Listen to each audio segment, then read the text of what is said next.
दोस्तों नमस्कार। आप सबका स्वागत है मेरे चैनल हिंदी की बिंदी पर। आइए आज कुछ नई चीज़ सीखते हैं हिंदी भाषा, हिंदी साहित्य, हिंदी व्याकरण में।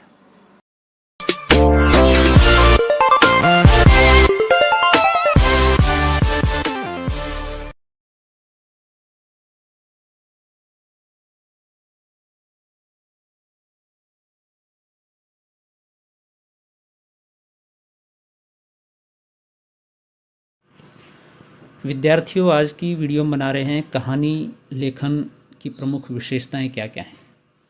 इससे पूर्व हम कहानी लेखन की एक वीडियो बना चुके हैं, उसके बाद की प्रक्रिया हम इस वीडियो में बताएंगे।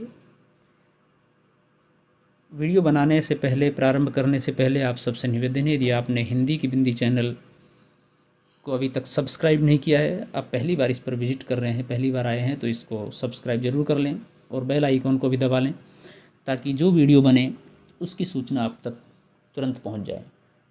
तो आइए हम शुरू करते हैं आज की वीडियो। कहानी की प्रमुख विशेषताएं, इसकी निम्नलिखित विशेषताएं हैं। आज कहानी का मुख्य विषय मनुष्य है, देव या दानव नहीं। प्रारंभ में मनोरंजनात्मक कहानियों में देव, दानव, राक्षस और पुराने आख्यान, ऐतिहासिक रामायण, महाभारत या पुराणों के आधार की जो कहानियाँ हैं, जो कथ्य हैं, उनके आधार पर कहानियाँ गढ़ी जाती थीं। पशुओं के लिए भी कहानी में अब कोई जगह विशेष नहीं है। हाँ, बच्चों के लिए लिखी गई कहानियों में देव, दानव, पशु, पक्षी, मनुष्य सभी आते हैं, अर्थात सभी का चित्रण होता है। लेकिन श्रेष्ठ कहानी उसी को कहते हैं जिसमें मनुष्य के जीवन की कोई समस्या या संवेदना व्यक्त होती है। देवी देवताओं, दानवों और पशु पक्षियों का समय अब समाप्त हो गया। ये परिवर्तन है कहानी के दौर में, लेखन में निश्चित रूप से दिखाई देता है।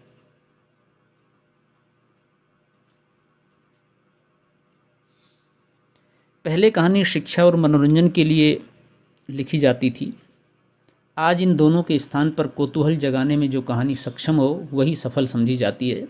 हालांकि सीमित परिभाषा है अपने आप में, ऐसा नहीं कि सफल वही कहानी है, लेकिन एक मान्यता है, अधिकतर ऐसा होता है। फिर भी मनोरंजन आज भी साधारण पाठकों की मांग है। निश्चित रूप से ये एक अधिक डिमांडेड सब्जेक्ट है। कौतूहल और मनोरंजन से अधिक हम कहानियों में मनुष्य की नई संवेदनाओं की खोज करते हैं। नई संवेदनाओं से तात्पर्य यह है कि मनुष्य का जीवन का उद्देश्य क्या है, उसको ध्यान में रखते हुए कहानी जब लिखी जाए तो उसकी संवेदना यही है कि मनुष्य के प्रति ही नहीं, पशु पक्षी, पेड़ पौधे, पूरी प्रकृति, पूरे प्राणी जगत के प्रति संवेदित रहे, स्नेह करे, प्रेम से रहे, सहज भाव से, सामूहिकता से रहे। ये नई संवेदनाएं ही मनुष्य के अंदर हैं, लेकिन उनको उद्भुत करने की आवश्यकता है। वही कहानी उनका उद्देश्य है, वही कहानियों के ऊपर प्रमुखता दी जाती है, ऐसे विषयों के ऊपर, सब्जेक्टों पर।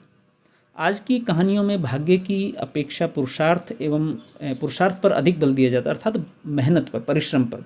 व्यक्ति ऐसा न सोचे कि मेरे भाग्य में ऐसा लिखा है इसलिए कुछ न करे, बल्कि वो ऐसा करे कि मैं कुछ कर सकता हूँ तो भाग्य में लिखे हुए को बदल सकता हूँ। परिश्रम को अधिक मेहनत देने की बात पर जोर दिया जाता है। आज का मनुष्य यह जानने लगा है कि मनुष्य अपने भाग्य का निर्माता है, वह किसी के हाथ का खिलौना नहीं। अतएव आज की कहानियों का आधार जीवन का संघर्ष है, और ये जीवन का संघर्ष कहानी का आधार ही नहीं बल्कि जीवन का भी आधार है।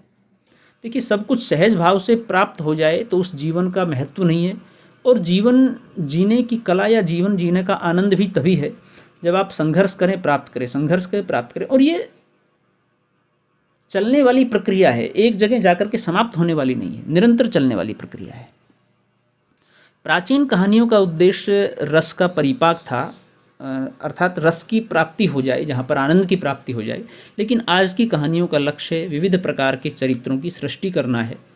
व्यक्ति वैचित्र दिखाना उसका मुख्य उद्देश्य है, यानी कि व्यक्ति में भिन्न भिन्नता रूप से कैसी विशेषताएं हैं उनको प्रकट करना। यही कारण है कि आज कहानी में चरित्र चित्रण का महत्व अधिक बढ़ गया है। विशिष्ट चरित्रों के आधार पर भी कहानियाँ आगे बढ़ रही हैं। पहले जहाँ कहानी का लक्ष्य घटनाओं का जमघट लगाना होता था, यानी कि अनेक घटनाएं, उसके अंदर इतनी घटनाएं हो जाती थी, कई बार पाठक या श्रोता उस घटनाक्रम को जोड़ने में ही असमंजस की स्थिति में रह जाता था। कहानी का पूरा स्वाद ही नहीं ले पाता था, वो वाचन नहीं कर पाता था या सुन नहीं पाता था। वहाँ आज घटनाओं को महत्व न देकर मानव मन के किसी एक भाव, विचार और अनुभूति को व्यक्त करना है। प्रेमचंद ने इस संबंध में स्पष्ट लिखा है, कहानी का आधार अब घटना नहीं, अनुभूति है। तो आप जो अनुभव कर रहे हैं या दूसरा व्यक्ति जो अनुभव कर रहा है समाज में, परिवार में, तो उन चीज़ों को उस व्यक्ति को एक पात्र बना करके उसके बारे में कहानी लिखना, ये प्रमुख रूप से आज का विषय और प्लॉट हो गया है। प्राचीन कहानी समष्टिवादी थी, सबके हितों को ध्यान में रखकर लिखी जाती थी। आज की कहानी व्यक्तिवादी है, जो व्यक्ति के मनोवैज्ञानिक सत्य का उद्घाटन करती है। ये विशिष्ट एक परिवर्तन है निश्चित रूप से। हालांकि इस व्यक्तिवादी कहानी में भी एक समष्टिवादिता छिपी हुई रहती है कि किसी एक व्यक्ति के चरित्र को लेकर, उसके भाव को लेकर, उसके विचार को लेकर, उसके व्यवहार को लेकर यदि कहानी लिखी जाती है तो कहानीकार का उद्देश्य यही होता है कि उस व्यक्ति या उस जैसे व्यक्तियों को सुधारने की दृष्टि से कहानी लिखी गई है।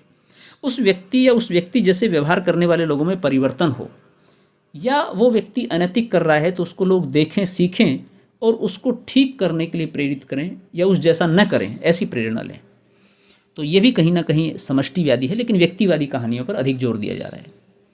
मनोवैज्ञानिकों ने मानव मन के जिन स्तरों की खोज की है, उन स्तरों की गहराई में उतरकर मानवीय सत्य को खोलकर उपस्थित करना आज की कहानीकार का मुख्य लक्ष्य रह गया है।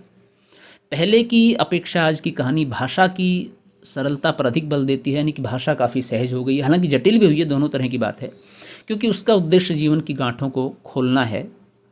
पुरानी कहानियाँ अधिकतर सुखांत होती थी, किंतु आज की कहानियाँ मनुष्य की दुखांत कथा को, उसकी जीवनगत समस्याओं और अंतहीन संघर्षों को अधिक से अधिक प्रकाशित करती हैं। यानी कि जीवन में समस्या है, उन समस्याओं को ज्यों का त्यों बना करके छोड़ दिया है। कहानियों का ऐसा मुख्य उद्देश्य था, खासतौर से प्राचीन समय में और पाश्चात्य